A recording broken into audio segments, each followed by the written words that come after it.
Hello friends, எல்லாருக்கும் வணக்கம். எல்லாரும் எப்படி இருக்கீங்க? இன்னைக்கு நம்ம மலையாளத்துல வெளியான theatre the myth of reality படத்தை பத்தி தான் பார்க்க போறோம். நிறைய விஷ பாம்புகள் இருக்க ஒரு தனி தீவு. அங்க ஒரு அம்மாவும் பொண்ணும் மட்டும்தான் வசிக்கிறாங்க. ஆனா திடீர்னு அந்த பொண்ணுக்கு ஒரு ஆபத்தான சூழ்நிலை வருது. இதுக்கப்புறம் அங்க என்னென்ன எதிர்பார்க்காம நடந்துச்சு அப்படிங்கிற ஒரு உண்மை சம்பவத்தை தழுவின கதை தான் இது. படத்தோட கிளைமேக்ஸ்ல அது என்னன்னு நீங்களே புரிஞ்சுப்பீங்க. ஜேகே ஸ்டாக்கிஸ்னு நம்ம கிட்ட ஏற்கனவே ஒரு சேனல் இருக்கு. ஆனா அது மிகப்பெரிய காப்பிரைட் பிரச்சனையிலையும் மாட்டிட்டு இருக்குன்னு தான் இந்த சேனலை ஆரம்பிச்சிருக்கேன். சோ இந்த வீடியோவை பாக்குற எல்லாரும் இந்த சேனலுக்கு சப்ஸ்கிரைப் பண்ணி உதவுங்கன்னு தாழ்மையோட கேட்டுக்கிறேன். ஒரு லைக் பண்ணிட்டு பாத்தீங்கன்னா அது சேனல் வளர்ச்சிக்கு மேல உபயோகமா இருக்கும். வாங்க கதைக்குள்ள போலாம். ஒரு பாட்டி சின்ன பொண்ணுகிட்ட ஒரு கதை சொல்லிட்டு இருக்காங்க. அதாவது பரசுராமன் மக்களுக்கான இடத்தை பிரிச்சு தரும்போது ஒரு இடத்துல பாம்புகள் அதிகமா இருந்துச்சு. அப்ப அந்த பாம்புகளோட கடவுளான வாசுகி கிட்ட ஒரு ஒப்பந்தம் போட்டுக்கிட்டாரு. குறிப்பிட்ட இடத்துக்குள்ள நீ இருக்கணும், மீதி இடத்துல மக்கள் இருப்பாங்க, உனக்கான மரியாதைய மக்கள் சரியா செய்வாங்கன்னு சொல்லி ஒப்பந்தம் போட தலைமுறையா மக்கள் அதை கடைபிடிச்சுக்கிட்டே வந்தாங்கன்னு இந்த பாட்டி கதை சொல்லிட்டு இருக்காங்க. அப்படிப்பட்ட ஒரு இடத்துல மீரா அப்படின்னு ஒரு பொண்ணு தென்னை மரம் ஏறிட்டு இருக்காங்க. இவங்களே தனி ஒரு பொம்பளையா ஏறி அங்க இருக்க தேங்காய்கள் எல்லாம் பறிக்க இத கொஞ்சம் தூரத்துல இருந்து யாரோ ஒரு நபர் விளாக் எடுத்து யூடியூப் வீடியோவை அப்லோட் பண்ணிட்டு இருக்காரு. மீரா மரம் ஏற தீவு இதுதான், ரொம்பவே குட்டி தீவு. இங்க இருந்த மக்கள் எல்லாம் ஆளுக்கு ஒரு பக்கம் போயிட்டாங்க. இப்ப மிச்சம் இருக்கிறது மீராவும் அவங்க அம்மாவும் மட்டும்தான். இந்த தீவுக்குள்ள நிறைய பாம்புகளும் இருக்கு. ஒரு முறை சடனா பயங்கரமா மழை பெய்ய மீரா வீட்டுல வளர்க்குற ஒரு பூனை தண்ணியில போய் மாட்டிக்குது. மீராவும் அதை எப்படியோ காப்பாத்தி கொண்டு வராங்க. இவங்க வீட்டுல நிறைய ஆடுங்க, பூனை, நாயின்னு விலங்குகளை வளர்த்துக்கிட்டு வராங்க.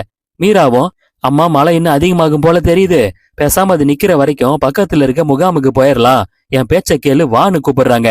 ஆனா அம்மாவுக்கு இந்த தீவை விட்டு வர மனசே இல்ல. அதெல்லாம் ஒண்ணும் ஆகாதுமா, நம்ம இடம் என்னைக்குமே நம்மள காவு வாங்காது, இங்கே இருக்கலாம்னு சொல்ல மீராவால அம்மா பேச்ச மறுக்க முடியல, அங்கேயே இருக்காங்க. மறுநாள் மழையெல்லாம் விட்டதுக்கு அப்புறம் அன்றாட வேலைகளுக்காக மீரா கிளம்புறாங்க. இவங்க வளர்க்குற மிருகங்கள் எல்லாத்தையும் பார்த்துட்டு அந்த பக்கமா வரும்போது ஒரு பூச்சி ஒண்ணு வித்தியாசமா பறக்குது. இவங்களும் யார் நீ, உன்னை நான் இது வரைக்கும் இந்த தீவுல பார்த்ததே இல்லையே, எப்படி இருக்கன்னு அதுகிட்ட பேச்சு கொடுக்குறாங்க. அங்க இருக்க பலா மரத்துல ஏறி காய்களை வெட்டுறாங்க, வாழைத்தாறு வெட்டுறாங்க, அங்க இருக்க மரத்துல மிளகுகளையும் பறிக்கிறாங்க. ஃபைனலா அது எல்லாத்தையும் எடுத்துக்கிட்டு இவங்களே படகு ஓட்டிக்கிட்டு அக்கறையில இருக்க ஊருக்குள்ள போறாங்க. அங்க இருக்க ஒரு மளிகை கடையில இதையெல்லாம் வித்து பணமா மாத்துறாங்க. அந்த கடைக்காரரும், ஏமா கஷ்டப்பட்டு எதுக்காக அம்மாவும் பொண்ணு மட்டும் அங்க இருக்கீங்க, நீங்களும் ஊருக்குள்ள வந்து இருக்கலாம் இல்லைன்னு சொல்றாரு. ஆனா அவர் பேச்சை அவங்க கண்டுகிட்ட மாதிரியே தெரியல. தேவைக்கு மட்டும்தான் அவர்கிட்ட பேசுறாங்க, அவாய்ட் பண்ணிட்டு கிளம்பிடுறாங்க. அப்ப ஊர்ல இருக்க ஒரு நபர் மீராவை தப்பான கண்ணோட்டத்துல பாக்குறான். ஆளு முன்ன ஒரு மாதிரி இருந்தா இப்ப நல்லா திம்முன்னு ஆயிட்டா இல்லன்னு ஆபாசமா கமெண்ட் பண்றான். இப்ப தன்னோட தீவுல ராத்திரி மீரா அவங்களோட தெய்வமான நாக தேவதைய வணங்குறாங்க. தினமும் ராத்திரி அந்த தெய்வத்துக்கு இவங்க பூஜை பண்ணுவாங்க. இவங்க எதிரில ஒரு பாம்பு வந்து படம் எடுத்து ஆடிக்கிட்டு இருக்கு. அங்கிருந்து கிளம்பும் போது திடீர்னு ஒரு நபர் வந்து இவங்களை கட்டி பிடிக்கிறான். ஆனா மீரா அதிர்ச்சி ஆகல, ஏன்னா மீராவோட காதலன் தான் இவன். அடிக்கடி இந்த மாதிரி ரகசியமா இவங்களை பாக்குறதுக்காக ராத்திரியில இங்க வருவான் போல. ரெண்டு பேரும் தனிமையில உல்லாசமா இருக்காங்க. அம்மாவோ என்ன மகளை ரொம்ப நேரமா காணோம்னு சொல்லிட்டு அப்படியே வந்து கவனிக்க மக அங்க ஒருத்தன் கூட தனிமையில இருக்கிறத நோட் பண்றாங்க. இவங்களுக்கு இது சுத்தமா பிடிக்கல. முகம் சுழிச்சுக்கிட்டே அமைதியா போயிடுறாங்க. எல்லாம் முடிஞ்சதுக்கு அப்புறமா மீராவும் இவனும் பேசும்போதுதான் தெரியுது இவனுக்கு ஏற்கனவே கல்யாணமாகி ஒரு குடும்பம் இருக்கு போல. ஆனா இதெல்லாம் தெரிஞ்சதுக்கு அப்புறமும் மீரா இவன் கூட பழகிட்டு இருக்காங்க.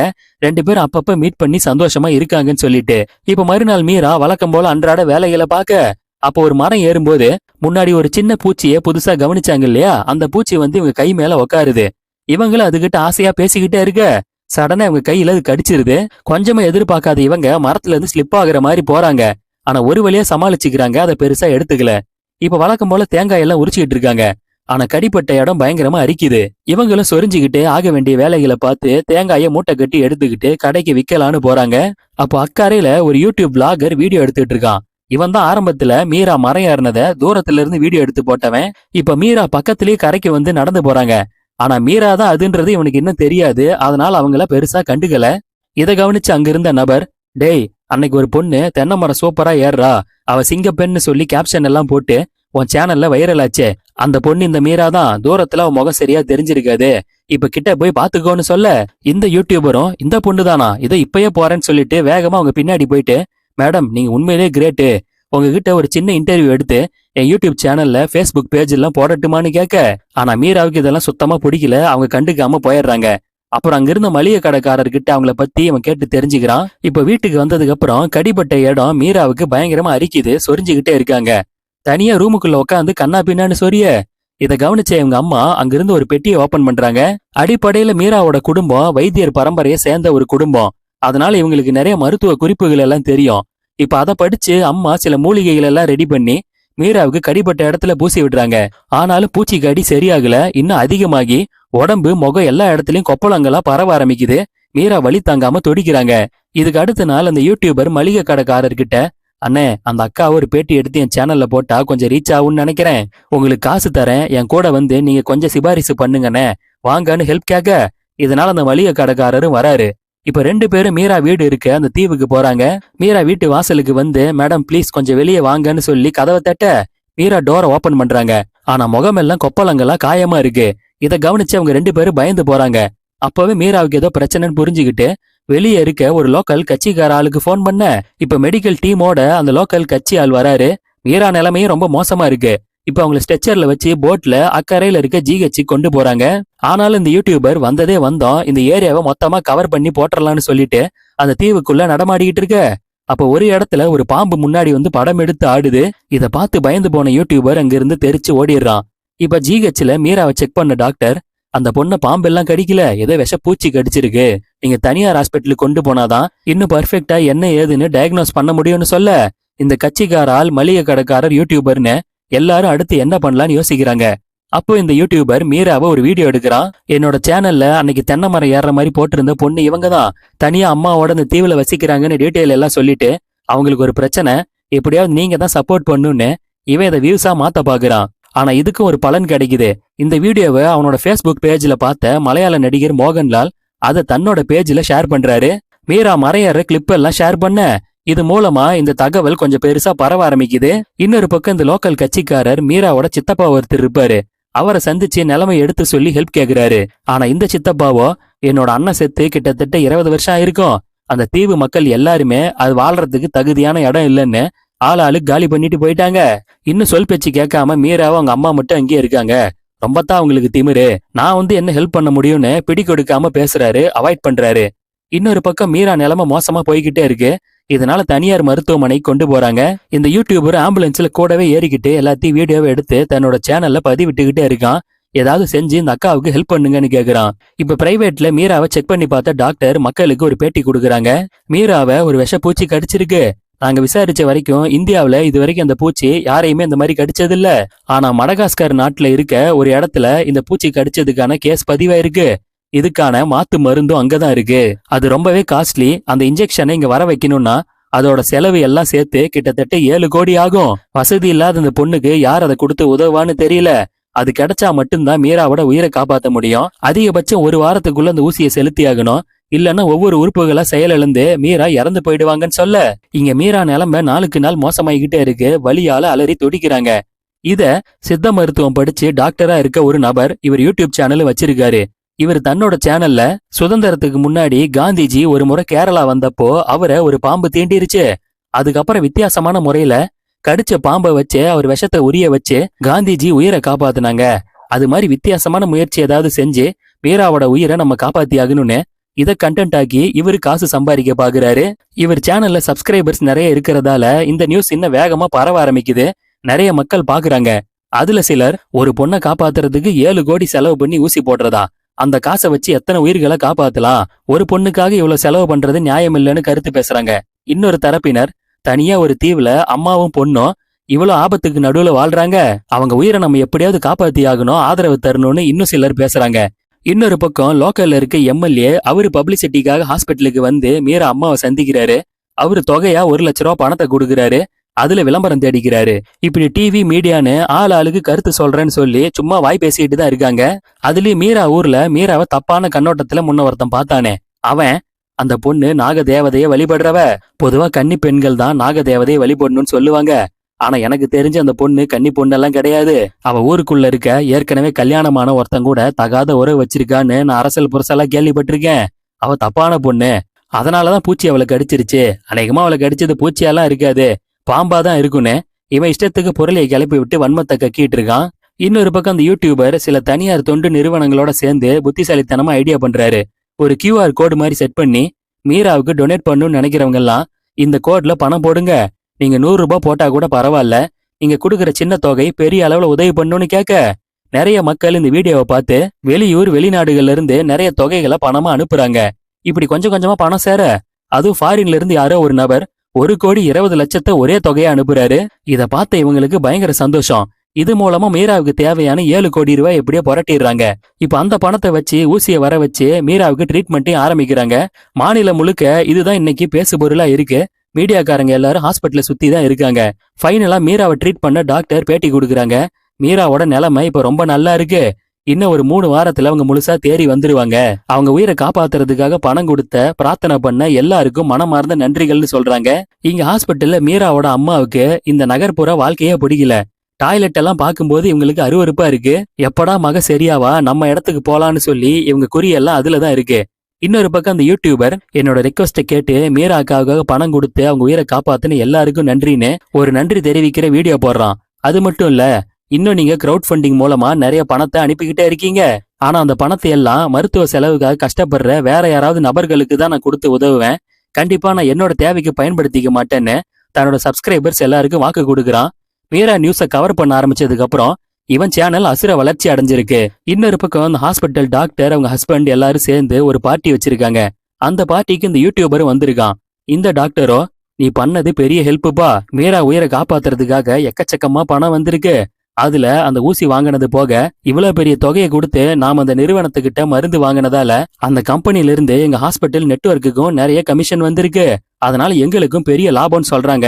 இவங்க வெறும் டாக்டர் மட்டும் இல்ல, அந்த ஹாஸ்பிட்டல்ல ஒரு பார்ட்னரும் இவங்க தான். இந்த யூடியூபருக்கு ஆனா குற்ற உணர்ச்சியா இருக்கு. இதெல்லாம் தப்பு இல்லையான்னு கேட்க, இதுல என்னப்பா இருக்கு, நம்ம மீரா உயிரை காப்பாத்துறதுக்கான ஊசியும் போட்டு அவங்களையும் காப்பாத்தியாச்சு. அதுக்காக நம்ம செஞ்ச வேலைக்கு இது ஒரு சின்ன கூலி மாதிரி தானே. நம்ம யார் கூடயும் கெடுக்கலையே, நாமளும் நல்லா வாழணும் இல்லையான்னு சொல்றாங்க. நீயும் உனக்கு வந்த கிரவுட் ஃபண்டிங் பணத்தை அப்படியே எல்லாருக்கும் செலவு பண்ணணும்னு அவசியம் இல்ல, உன்னோட தேவைக்கு எடுத்துக்கோன்னு இவன் மண்டையும் கழுவுறாங்க. இப்படியே நாட்கள் போகுது. ஒரு 3 வாரம் பக்கமா ஆகுது. மீரா ஹெல்த் இப்போ ரொம்பவே கியூர் ஆகி அவங்க ஆல்மோஸ்ட் சகஜ நிலைக்கு திரும்பிட்டாங்க. எங்களோட வீட்டுக்கு போகணும்ன்றாங்க. ஆனா இந்த டாக்டரும் சுத்தி இருக்கவங்களும், நீங்க திரும்ப அதே இடத்துக்கு போறது சேஃப் கிடையாது. நாளைக்கு மறுபடியும் உங்க உயிருக்கு ஏதாவது ஒரு ஆபத்துன்னா இதே மாதிரியே மக்கள் பணம் கொடுத்து உதவுவாங்களான்னு தெரியாது. அதனால தயவு செஞ்சு அந்த இடத்துல இருக்காதீங்க, காலி பண்ணிட்டு சேஃபான இடத்துக்கு போங்கன்னு சொல்ல, ஆனா மீராவும் அம்மாவும் எங்க இடத்துல எங்க காவல் தெய்வம் இருக்கு, அது எங்களை ஒன்னும் பண்ணாதுன்னு அங்க போறதுலயே பிடிவாதமா இருக்காங்க. அப்ப மீராவோட சித்தப்பா அவங்கள பாக்கணும்னு வர சொல்லி இருக்காரு. ஊர் உலகம் எல்லாம் உங்க செய்தி பரவி கிடக்கு. இப்போ நீங்க இருக்க அந்த தீவு இடத்த வித்தாலும் பெரிய விலைக்கு போகாது. என்கிட்ட ஒரு ரிசார்ட் காரன் அதை ஒரு நல்ல விலைக்கு கேக்குறான். நான் எப்படியாவது எல்லாரையும் சரி கட்டி அதை வித்து உங்களுக்கு நல்ல பங்கு தரேன். அதனால அந்த இடத்த கொடுத்துருங்கன்னு கேட்க, கடுப்பான மீரா, எங்க அப்பா செத்து இந்த 20 வருஷத்துல எங்களை பார்க்க ஒரு நாளாவது வந்திருப்பீங்களா? இப்ப மட்டும் உங்களுக்கு என்ன அக்கறை? எப்படி வாழணும், பாதுகாப்பா இருக்கணும்னு எங்களுக்கு தெரியும், உன் வேலையை பாரியான்னு சொல்லிட்டு வந்துடுறாங்க. இப்ப கடைசியா அவங்க போட்டுக்க வேண்டிய ஒரு டோஸ் இருக்கு. அந்த இன்ஜெக்ஷனையும் போட்டுக்கிட்டு டிஸ்சார்ஜ் ஆகி கிளம்புறாங்க. கிரவுட் ஃபண்டிங் மூலமா நிறைய பணம் வந்துச்சு இல்லையா, அதுல ஒரு பெரிய தொகை மீராவுக்கும் அவங்க அம்மாவுக்கும் கிடைக்குது. அதை எடுத்துக்கிட்டு ஊருக்கு போறதுக்கு முன்ன டீ சாப்பிட போறாங்க. தனியாவே தீவுலயே வாழ்ந்ததால அம்மாவுக்கும் பொண்ணுக்கும் வெளி உலகம் எவ்வளவு மோசமானதுன்னு தெரியல.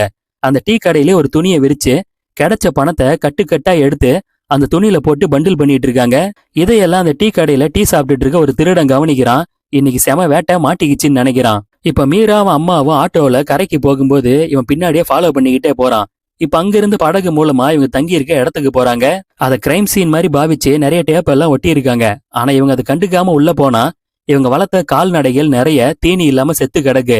அதையெல்லாம் பார்த்து மனம் வருந்தி இப்ப வீட்டையெல்லாம் சுத்தம் பண்ணி ஆக வேண்டிய வேலைகளை பாக்குறாங்க. முதல்ல நம்ம தெய்வத்துக்கு பூஜை பண்ணுன்னு சொல்லிட்டு இவங்க வணங்குற நாக தெய்வத்துக்கு அன்னைக்கு நைட்டே ஒரு பூஜை செய்ய, மீரா வழக்கத்துக்கு மாறா கொஞ்சம் உக்கிரமா தெரியுறாங்க.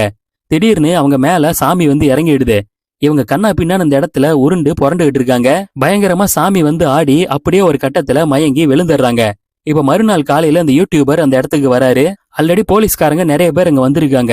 என்னன்னு வந்து பார்த்தா மீரா அவங்க அம்மா 2 பேருமே அங்க செத்து கிடக்குறாங்க. இவனுக்கா பயங்கர அதிர்ச்சி, ஒண்ணுமே புரியல.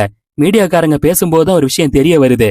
அதாவது இந்த தீவுல இன்னொரு இடத்துல கார்த்திக் அப்படின்னு நிறைய குற்ற வழக்குகள்ல ஏற்கனவே தேடப்படுற ஒரு கிரிமினலும் செத்து கிடக்குறான். அவன் பாடியை செக் பண்ணி பார்க்கும்போது அவன் பாம்பு கடிச்சுதான் செத்துருக்கான்னு தெரிய வருது.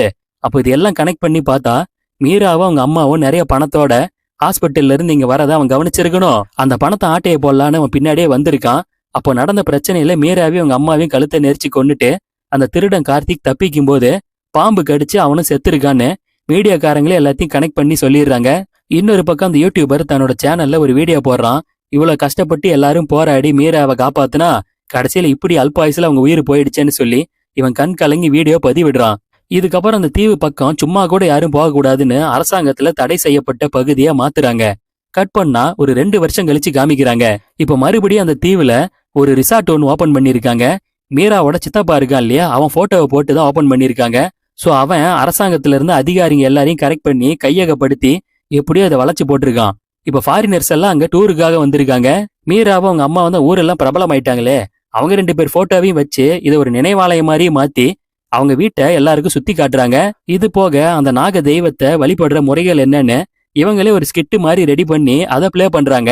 இதை வெள்ளைக்காரங்க பார்த்து ஆச்சரியப்பட இது எல்லாத்தையுமே கமர்ஷியல் ஆக்கி காசு பாக்குற நோக்கத்துல தான் அவங்க சித்தப்பங்காரன் செஞ்சிட்டு இருக்கான். அப்போ ஒருவேளை பணத்துக்காக அந்த திருடன் தான் மீராவையும் அம்மாவையும் கொன்னானா, இல்ல இடத்துக்காக அவன் சித்தப்பா கொன்னாரான்றது நம்மளோட யூகத்துக்கே விட்டு உண்மை சம்பவத்தின் அடிப்படையிலன்னு இப்ப சில குறிப்புகளை காட்டுறாங்க. 2010ல கேரளாவில உண்மையிலே இது போன்ற இடத்துல ஒரு அம்மாவும் பொண்ணும் தனியா இருந்திருக்காங்க. அவங்களுக்கு நடந்த உண்மை சம்பவங்களை அடிப்படையா வச்சுதான் இந்த படத்தை எடுத்திருக்காங்கன்னு நமக்கு காமிச்சு இத்தோட படத்தை முடிக்கிறாங்க. இந்த கதையை பத்தின உங்களோட கருத்துக்களை கமெண்ட் செக்ஷன்ல மென்ஷன் பண்ணுங்க. என்னோட நரேஷன் உங்களுக்கு பிடிச்சிருக்குன்னு நம்புறேன். நிறைய குறைகள் இருந்தா கமெண்ட் செக்ஷன்ல மென்ஷன் பண்ணுங்க. மறக்காம சப்ஸ்கிரைப் பண்ணுங்க, லைக் பண்ணி சப்போர்ட் பண்ணுங்கன்னு தாழ்மையோட கேட்டுக்கிறேன். மீண்டும் வேற ஒரு கதையோட விளக்கத்துல எல்லாரையும் சந்திக்கிறேன். நன்றி, வணக்கம்.